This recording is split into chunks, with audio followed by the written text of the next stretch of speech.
Welcome back, everybody, to the Hunt Experience. I'm Cody Gann. And I'm Chris Brewer.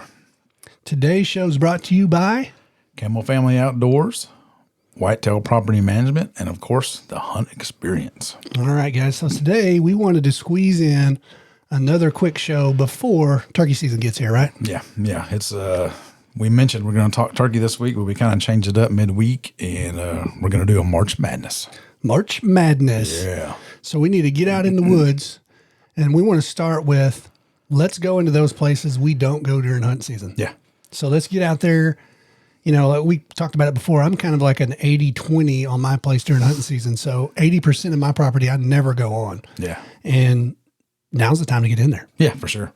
Yeah. And I'm probably the same, maybe even a little bit less than that. But a lot of those areas, especially everything is on the edge, access is on the edge. So the middle of the place, I never go in there, ever. So it's like, and I've actually done that on my place week before last. Yeah. Found some new trails. Yep. Went into my bedding areas and seen kind of which ones were kind of being used and worked and looking for sign. So, now's the time to push in there and see, looking for those trails you didn't know were there. And, it'll tell you a lot about how the deer were using your property. Absolutely. Yeah. As far as, here's how they were coming in. Cause you know how it is. You're sitting in the stand sometimes and it's like, oh, here comes the deer. Like, oh, how did they get here? Yeah. Where'd they come from? So yeah, you can press in there and see all those spots now and see how they were using it. We're both big scrape guys. As I was saying, I've got a camera running up on the other side of the mountain on a lease.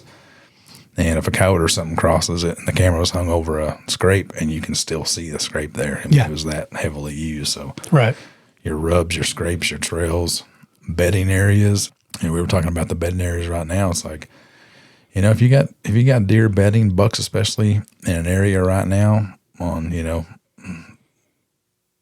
they're kind of going to be in that same pattern right now as they will be early season, just food bed. So yeah, it could pay off, pretty good to learn that, have that intel right now. Yep. So Jumping out there right now and taking a look and just seeing what you don't get to see. That's kind of the way I look at it. Yeah. You think where they are. Yeah. Well, you can go in there right now and you don't know for 100% maybe, but like you said, all the sign that was there during the rut and the post rut and everything will be there. Yeah. And it's a very good indicator. So yeah, that would be our first tip would be to get out there and just take a look at the bedding areas and get an idea of what's going on. Yeah. Check out the areas that you're, the off limit areas is now is a good time to make them, accessible, push in there, see what's there. Also, check out for sheds, check out for turkey sign. Turkey's coming up here pretty quick. So, I mean, you can see turkey sign, look for sheds. I mean, I'm not a big shed hunting guy, but, I probably should be, but. You'd pick one up if you walked by it. Yeah. No, and I did a little bit, but like my eyes don't really focus on, I'm what's over the next hill kind of guy. Mm-hmm. It doesn't matter what scenario it is. So I personally have a tough time focusing on a shed itself, looking for this. Cause I'm like, oh, look at that rub over there. Or man, let's look over there. I wonder if there's beds over there or so I have I don't make a very good shed hunter. I guess that's what I'm trying to say. So if you find a shed, you've done well. Yeah. Is that what you're saying? Yeah. I'm always looking for what's over the next horizon, not so much what's at my feet. So I'm not a big shed guy. I think it's cool. I think it'd be a cool hobby, but I had still got the dog. I was trying to make him into a shed dog, but I remember that. Yeah. It's like everything else that, like back then it was like, let's work hard. Let's get him trained up. And he's still a great dog, but, travel baseball season came along and then the training went to south and that was about it. So now they're just good lab dogs, right? Yeah. He's still, he's the dog. When you let him out, he always comes back with something that may be a hip bone from a pig or a deer leg. I mean, he's going to come back with something. Yeah, so he'd probably still make a pretty good shed dog if I put some time into it. Yeah, right. Yeah, well, I had my Ruger was our lab and had him 14 years. And he was just kind of naturally, he was sniffing and looking the whole, if he was with us, he found his first shed and we were just like, this is awesome. And then I gave him a shed and it's like his room and Yeah. He chewed on it for a few days and he was done with sheds after that. Yeah. So don't do that. Yeah, don't do that. I've actually read that when I was kind of trying. Yeah, he totally lost interest in it. So Yeah. That's something you learn from there. Yeah. Don't do that with your dog. Don't do it. All right. So if you go in and you take a look, you kind of get an idea of where the deer activity was, maybe the buck activity. What that will allow you to do is to start making a plan for next year. Yeah. And so you can kind of take a look and maybe start planning a food plot, or there's a bunch of ways you can go to try to better your place. Yeah. Well, I mean, for me, once you get in there and you find, okay, here's the way they're accessing my food plot right now, or here's the way they're entering my property. Now's the time to make those plans. If you're going to you got a new stand set up you're going to use for next year, after you've collected this intel, now's a great time to cut your access into those, right? Areas like, hey, I'm going to hunt this, assuming that they're going to use your land the same way this year that they did last year. If you didn't make any big changes on it, make those adjustments to your property as far as like, hey, I'm hunting here next year for sure on this wind. Get your access cut in there before it gets too hot. Find a place to put a camera. I mean, these are all things you got to think about if you need to do a water hole change. I mean, now's a good time to do all that stuff. Yeah, because I've got that place. We discussed it last night via text. Like, man, why was this spot so good? Yeah. So Chris had a spot that was just a buck hub, and it was 30, 40 yards off your big food plot. Yeah. And they kind of stayed hid in the timber there. You did have a scrape and a water hole, right? Yep. At that location. Yeah. And it was just like tons of buck action. Yeah. And it started probably pre-rut and stayed all the way to the late in the season. Late season. Yeah. And it was one of those, literally every shooter I had that I was aware of on my property came to that scrape. And, water hole. It's like around the old food plot, I had what I would call a hub scrape, a big cedar tree with like 5 different scrapes around it. I mean, it was, I killed a pretty good deer off of it. Right. I don't know, 4 or 5 years ago maybe, but he was hitting that scrape. But this scrape it was almost divoted out. Like they were hitting it. I don't know if it was out of anger or if it just got used so much, but it wasn't like, a super big around 5 foot around scrape. It was almost, I don't know, 15, 18 inches, but they were actually starting to divot it out. And I'd never seen that before. I remember seeing you pictures of it like, oh my gosh, look at this. Like dug a hole. Yeah. Yeah. Well, I mean, whatever it is, and, we would like to think we know exactly what it is, but that's what we will try to figure out before next season. Yeah. And, it's like I said, what's your options there? Can you move it to put you in a little better situation? Yeah. I don't know. It's just, and we both hit the woods around it and found trails coming in. Yeah. And started putting the puzzle together a little bit. That's kind of what I was talking about. I did a little bit of shed hunting and stuff, but I was kind of preoccupied with where's the beds, because I want to know why they're bedding there. So I didn't do a whole lot of shed hunting, and never really found a definitive answer as to why or how far away or what's happening there. But anyway, once you get that intel, and so another deal is I'm talking about going back to when you find your stand location. I'm real big on having cameras on just about every setup I have. So I've got a spot right now that I want to put a camera, and there's really no tree there to put a camera on. So I'm actually going to go out and cut down a tree and, dig a hole, auger out a hole, and put a dead tree, or, put a tree in the ground. And so I can have a camera in that location. So, right. And I've done that before. I mean, I've put cedar trees in the ground to make, scrape areas, sure, so on and so forth. But yeah, plan your moves for next season now. I mean, go out there, grab that intel.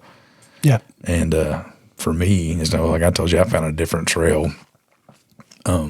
I can't really hunt it, but it answered some questions for me. Yeah. As far as like, okay, this is what that's how they're getting here. Yeah. Yep. Yeah. This is what's going on. So, well, see, I had went last year, and late season last year, I had went to a place that I consider a bedding area a no-go area. Yeah. And I actually made access in there so that Yeah. I had that option, when nitty gritty gets here and you're running out of time and you Yeah. got some good bucks and you want to push in, I wanted to give myself that. I didn't go in, Yeah. but I had it. So Yeah. it's not a bad idea to have that third, fourth, fifth option, Yeah. for stand. And, just may never know, you might need it. You might get in there and be successful. So Yeah. Well, that's something we both kind of struggle with. It's right. There's plenty of opportunities that will be like pushing the envelope as far as what we really, really want to do. And, I don't know. I'm still torn on it. I was actually having that discussion with myself, driving the other day. Like, man, maybe I should be more aggressive next year and push into some spots. And it's like, and ultimately my wife tells me the same thing. It's like, you say every year you're going to kill does early and get them on. And we've been together this long now. I've never seen you kill a doe. I'm like, well, next year I think I'm going to kill a doe.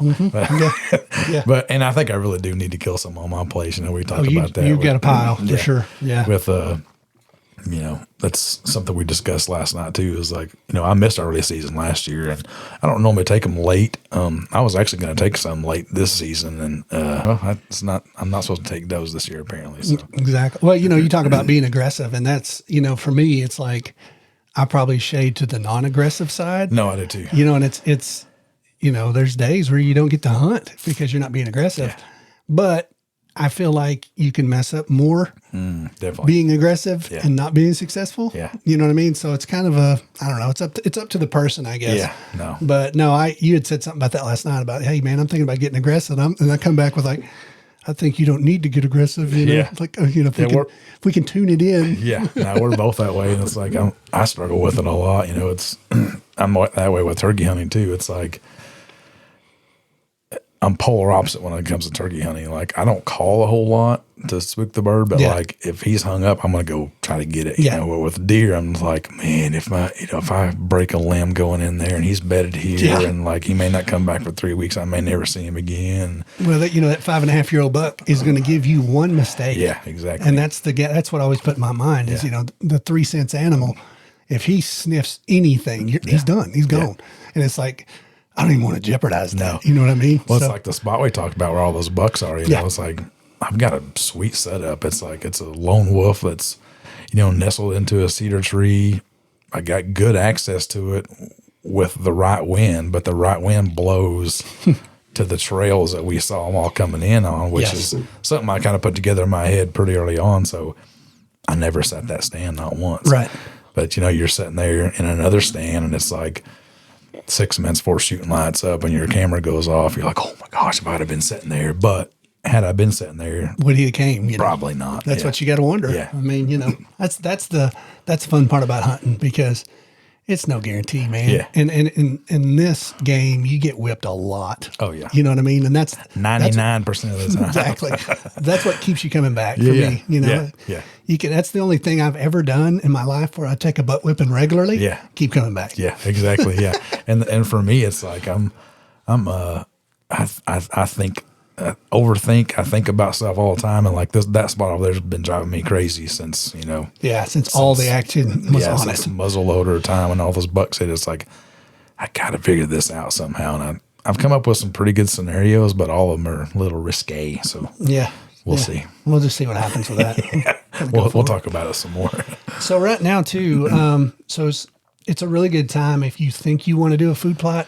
It's a little bit late actually, but you could dive in right now. Yeah. Get one established that would be really rewarding for you in the fall. Yeah. And what goes into that is a ton, obviously, and we'll have some shows on actual food plot setup. Yeah, but definitely.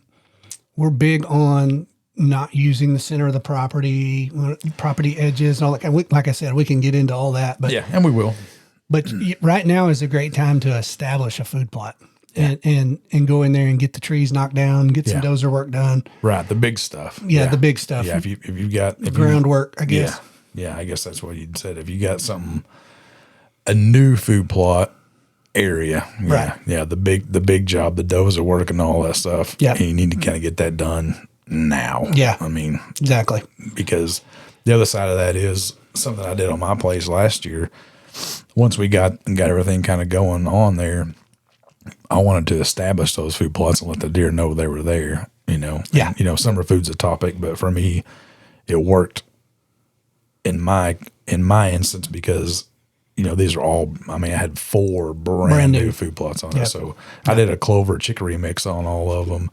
And it did well.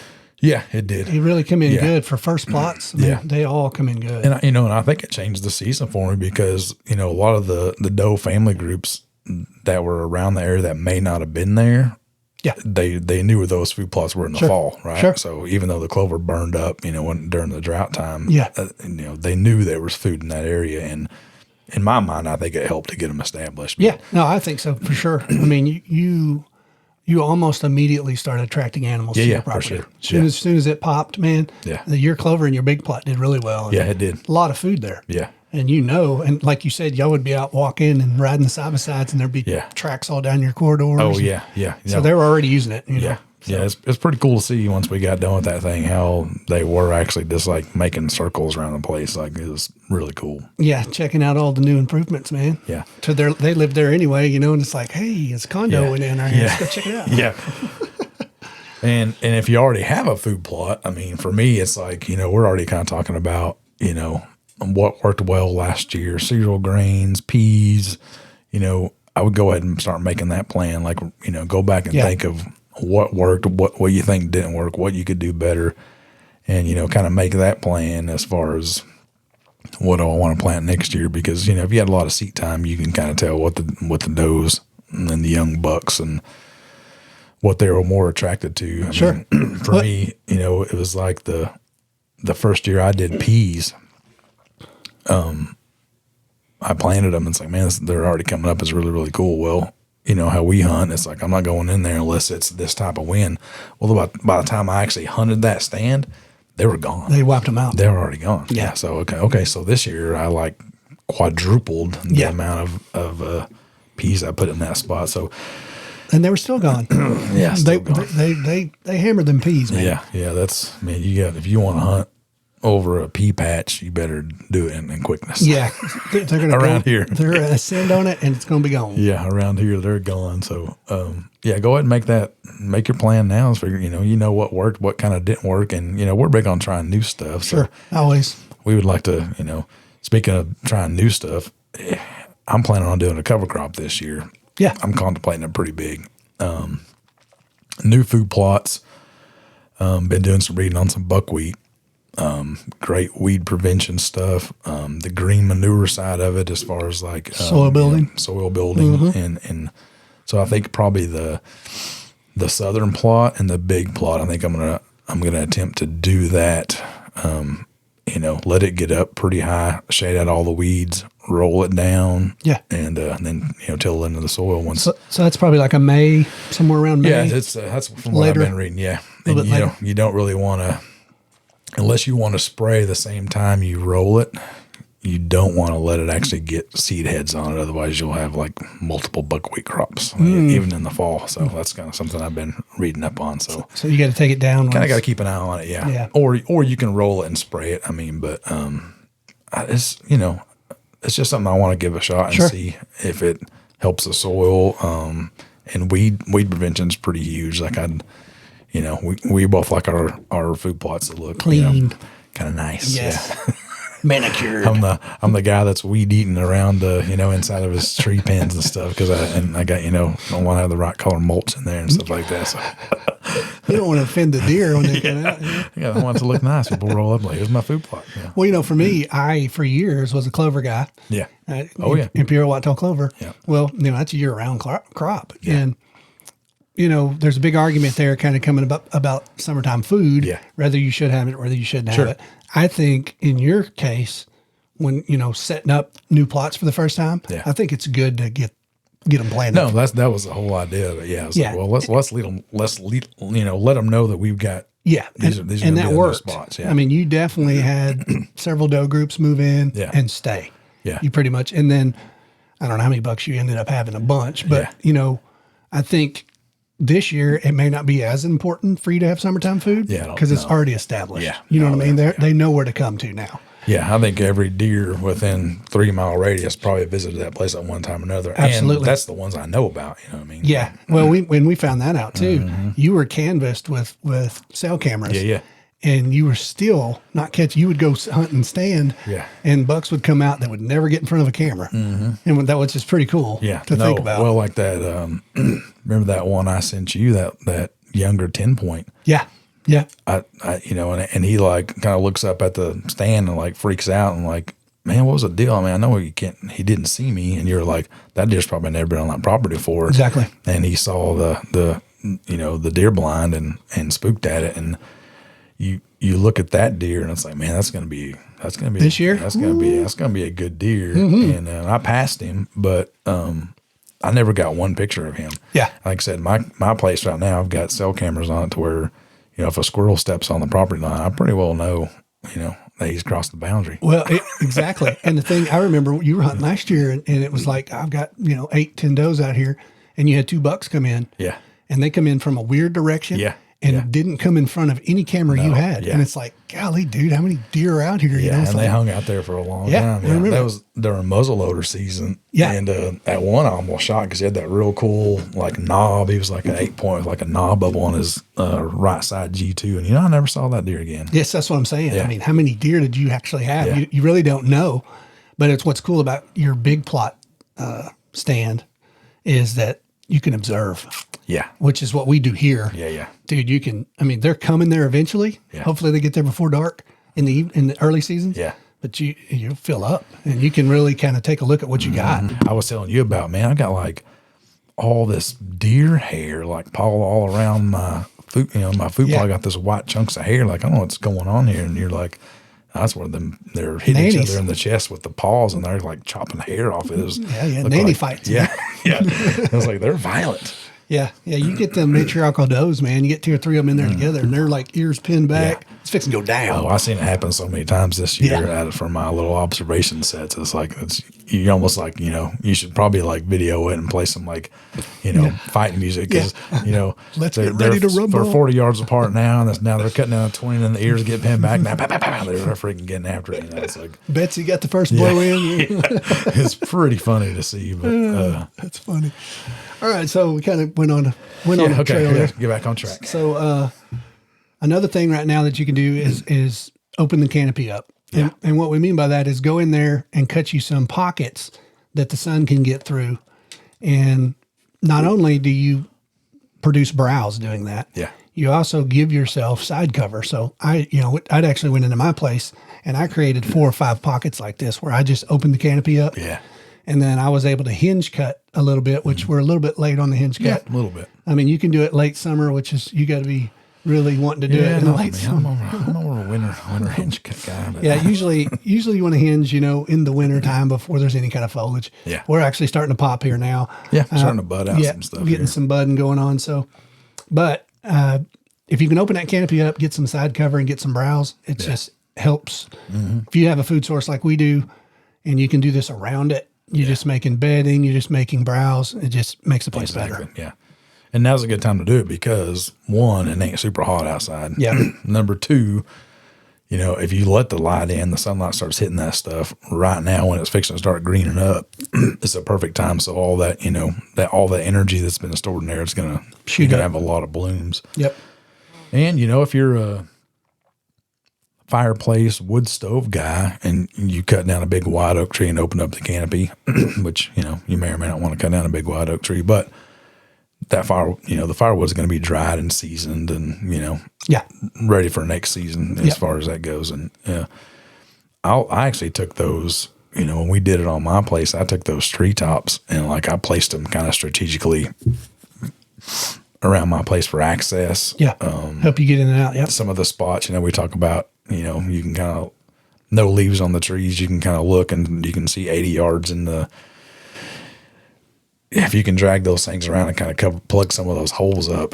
Yeah. That's what I use the tops for on my place. And yep, absolutely. And that's, when you make these pockets, that's something to keep in mind. Yeah. It's if you can stand on one side of a hill and look all the way across to the other side, you need to thicken it up. Yeah. And there's not a better way to do that than drop some canopy down. Yeah, drop some canopy down. And, I've got to do it on my place right now just for not to let sunlight in so much for browse as it is for my screening.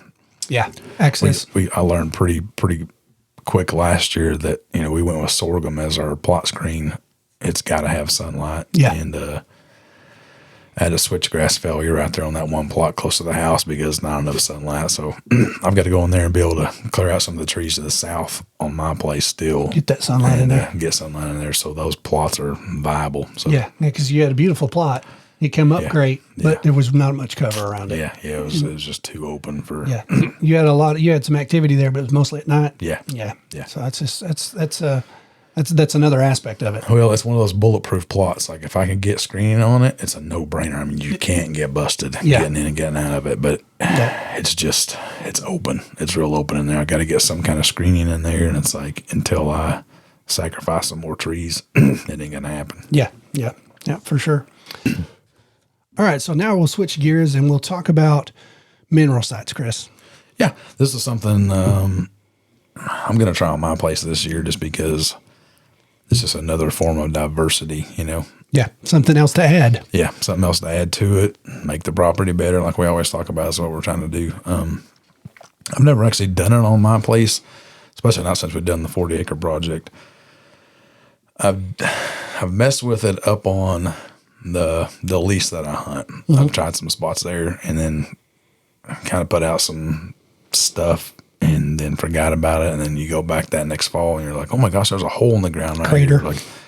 So, I mean, I want to try it on my place just to see. And what I'm going to do is I'm going to try the trophy rocks. I'm going to try the deer cane. So, and have them compete. We'll have a little contest here and we'll have some, trail cam footage to see which one did the best. Yeah, which one did the best. I mean, I think people would like to know that. I would. Yeah, for sure. I was kind of tinkering around last night looking at different products, and it's like there's several of them out there, but the trophy rock one is something I've tried before, and it's one of those things where you just kind of throw it on the ground and forget about it, and you come back later like, oh my gosh, like this mold. They really used it, and so I definitely want to give that one a shot. And my buddy Richie's done the trophy rock, and he's pretty big on it. Yeah. He even had luck on it during hunting season. Really? Minerals are typically earlier, summertime. Yeah. Which is why it's a good time right now to get some mineral sites out. Yeah. But yeah, he was really high on the trophy rock. So I'm going to give it a try. I was reading something about that last night too. And so it's not like a product they make. It's actually, it's actually mined out of they have 14 miles of tunnels, and they drill and blast the stuff out of somewhere in Utah. So really, yeah, it's a product that's mined. Wow. So, you say trophy rock, I always assume they go through a lot of trouble tumbling this stuff to make it look like a rock, but no, it's actually it's a mineral rock. Yeah, it's actually a rock. Wow. And somewhere in Utah, they mine it out of there, and it's been going on forever. They date it back to the Jurassic time where a volcano exploded or something and pushed all this. So I wonder if they've got a pile of deer down in their mine all the time. Yeah, you wonder, right? Yeah. So that's interesting. So I want to try it on my place. I mean, it's used during the summertime, and I'm not.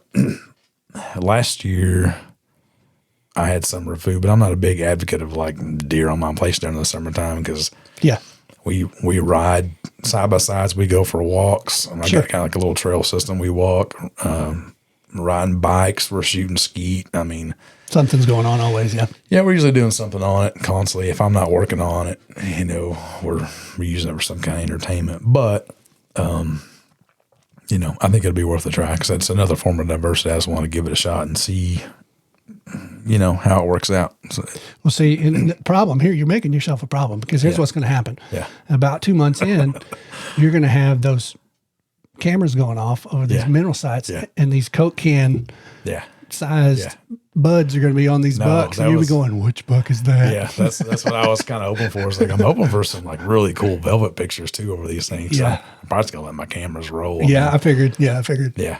And so the process, the trophy rock is more of just set it on the ground type deal. Right. The deer cane, they actually want you to kind of make a little divot in the ground and, get that mineral in there so it does not wash away. Right. And for me, I'm going to put mine between what I think is food and bedding right? That's where every hunter wants to be, is in between food and bedding. But Right. that's kind of where I'm going to do these at. And I'm going to put them next to my water holes, because my mind goes to, minerals and salt. Yeah. Time to get something to drink. Make you thirsty. So it's kind of a double attraction. You made me want to take a drink and do that. Yeah. I already got cameras there, and yeah, that's right. So it's almost like you eat some salty food, now you want some sweet tea, right? So it's like, salty food, water hole. I got to stand there. I got cameras there. So that's kind of where I'm putting mine out, and kind of interesting to see, what becomes of it. It's something new for me. I've actually made it before. Right. Because I want to have abundance of it and go the cheap route. But most of the stuff you can buy at the co-op is like dicalcium phosphate and like some stock salt and like some trace mineral salt. And this has been years ago, but I bought, 2 bags of this, 1 bag of that, and like put it in a big metal trash can and, started it all up and poured it out. And it's like DIY. Yeah, DIY, because, that's, you want to try different stuff. Sure. But it worked. Up on the lease, I mean, like I said, there's a pretty big hole up there where that stuff was at. So now's the time if you're going to try it, right? Yeah. Well, now's the perfect time to get going. They say, like you said before, it's like normally August, September, they'll kind of quit using them. Yeah. But, our season opens up the 24th of September is the opener. So you never know. I mean, if you can arrow a bucko or something, one of rocks, I mean, I'm hoping for something. He'll have a rock in one side, and he'll have red osier dogwood in there. Well, I killed 2 early season. I sat around twiddling my thumbs the rest of the season. No, that'd be a horrible problem to have. Yeah. But this is one of those things for me too. It's like, I think a lot of people kind of overlook this. Yeah. Like the mineral stuff. I've dabbled in it a couple of times because I've made my own stuff, but I think for the most part, people don't mess with it. And it's, it's so good for, herd health. Like the does need, all those minerals. And, it's kind of like, most of the does are going to they're going to be pregnant with twins right now. It's like if you had, if a woman was pregnant with twins, every year, what would her doctor be? How many vitamins and minerals would her doctor be telling her to be on? So I think it's pretty important for the doe herd. And, not to mention you could add, another 1/4 inch or 3/4 of an inch to a buck you're going to be after next year with a little bit of minerals in him. So. Not to say we wouldn't want that, because we would. Yeah. Well, that's, guys, we just wanted to kind of throw a few more things in there that we think we kind of missed. And, I think these are all things that'll help your property if you want to go after them. Yeah, definitely. We are about to dive headlong into the turkey side of things. Yep. It's almost here. I know. Start thinking about it for sure. I know a lot of the turkey buddies are really getting fired up. Oh yeah. Actually, some birds starting to gobble. So yeah, we wanted to drop these in before.